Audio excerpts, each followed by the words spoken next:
शिल्पा की आदतें ठीक नहीं थी। वो ना बोलने से पहले कुछ सोचती और ना ही कुछ करने में।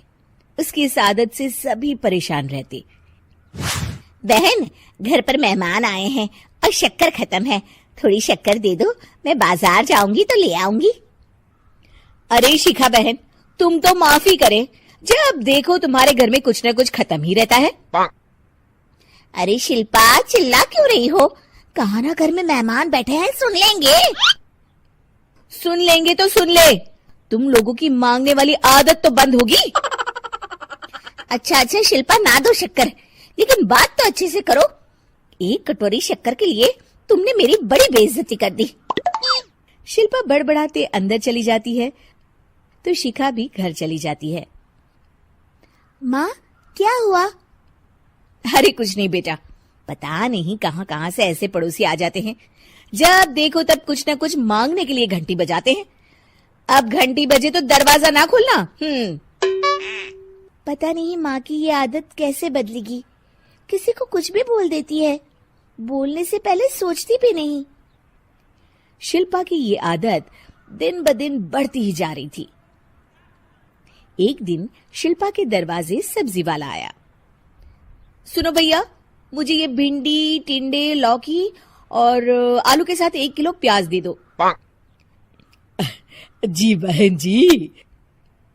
वो एक एक कर सारा सामान पैक कर देता है। कितने पैसे दूं? 220 रुपए पूरे। अरे इतना महंगा नहीं। हाँ, मैं तो सिर्फ 150 दूंगी। नहीं, पैसे तो पूरे लूंगा, नहीं तो सब्जी वापस कर दो। ऐसे कैसे वापस कर दूंगी? मैं तो एक भी सब्जी वापस नहीं करूंगी। और हाँ, रही बात पैसों की, तो लेना है तो 150 ले लो, वरना मेरे मोहल्ले में घुसने तक नहीं दूंगी। हाँ। अरे नहीं बहन, हम लोग गरीब लोग हैं, ऐसा ना करो। पकड़ो ये 150 और दफा हो जाओ। शिल्पा की बेटी अंदर से ये सब देख रही थी। शिल्पा, तूने तो हद कर दी। बेचारा गरीब आदमी, उसका तो गुजारा ही इसी से होता है। बोलने से पहले सोचा कर बेटा। माँ, आप चुप रहो, घर चलाना बच्चों का खेल नहीं। और वैसे भी इतनी महंगी सब्जी थोड़ी ना होती है। आपको तो सिर्फ खाने से मतलब है, लेकिन मुझे तो सब सोचना पड़ता है ना। शिल्पा की सास ये बात सुनकर दुखी हो जाती हैं। शिल्पा की बेटी शिल्पा की ये सारी बातें सुन रही होती है। शिल्पा की बेटी एक दिन माँ से कहती है, माँ, ओ माँ, जरा यहाँ तो आना। ओहो, क्या हुआ? क्यों चिल्ला रही हो ऐसे बेटा? हुआ क्या? ये देखिए मेरी स्कूल की ड्रेस कितनी गंदी हो गई है, इसे कौन धोएगा? लेकिन ये तो साफ है बेटा, मैंने अपने हाथ से खुद साफ किया है। माँ, ये ड्रेस इतनी गंदी है कि मैं इसे पहन ही नहीं सकती।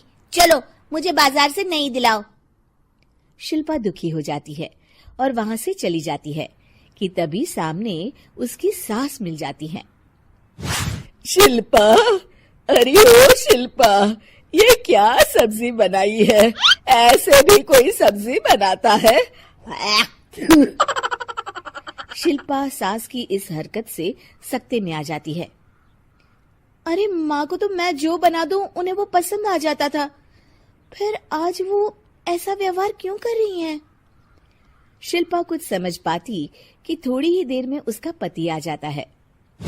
अरे शिल्पा, ये क्या है? क्या हुआ आपको? ये मेरी अलमारी पूरी अस्त व्यस्त है, तुमसे कोई काम नहीं होता है। सारा दिन पता नहीं क्या करती रहती हो। अरे मैंने तो सारी अलमारी साफ रखी है। इसे तुम साफ कहती हो? ये तो पूरा कूड़ादान लग रही है। शिल्पा परेशान हो जाती है और समझ नहीं पाती है कि उसके साथ क्या हो रहा है।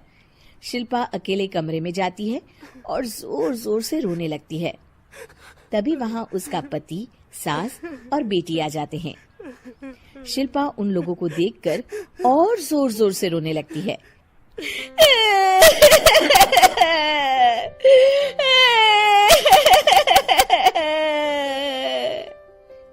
कि तभी उसकी सास उससे कहती है, क्या हुआ? यहाँ बैठकर रोती रहोगी या फिर खाने को भी कुछ बनाओगी? माँ, पहले आप बताएं, आप लोगों को क्या हुआ है जो मुझसे ऐसा व्यवहार कर रहे हैं? वही हुआ है जो तुम्हें रोज होता है। मैं समझी नहीं। माँ, आज घर वालों ने आपसे बुरा व्यवहार किया तो आपको कितना बुरा लगा ना? हाँ, मुझे बहुत बुरा लगा। मुझे अच्छा नहीं लगता कोई मुझसे इस तरह से बात करे। सही कहा शिल्पा, जो चीज तुम्हें खुद के लिए अच्छी नहीं लगती वो तुम्हें दूसरों के साथ भी तो नहीं करनी चाहिए। बेटा, हम तुम्हारे अपने हैं, फिर भी तुम्हें अपनों की बात का बुरा लगा।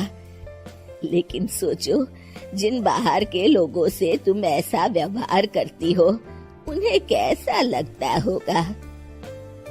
हाँ माँ, आप सच कह रही हैं। मैं आप लोगों से माफी मांगती हूँ। मुझे कड़वा नहीं बोलना चाहिए। मैं समझ गई, मैं आपकी हूँ इसलिए आप लोगों ने मुझे सुधरने का वक्त दिया और मेरा साथ दिया। लेकिन जिन बाहर के लोगों से मैं बुरा व्यवहार करती आई, वो लोग मेरे कड़वे बोल से कितने दुखी होते होंगे। मैं वादा करती हूँ, आज से ऐसा व्यवहार किसी के साथ नहीं करूंगी। सीख, हमें दूसरों के साथ वैसा ही व्यवहार करना चाहिए जो हम खुद के लिए अपेक्षा करते हैं।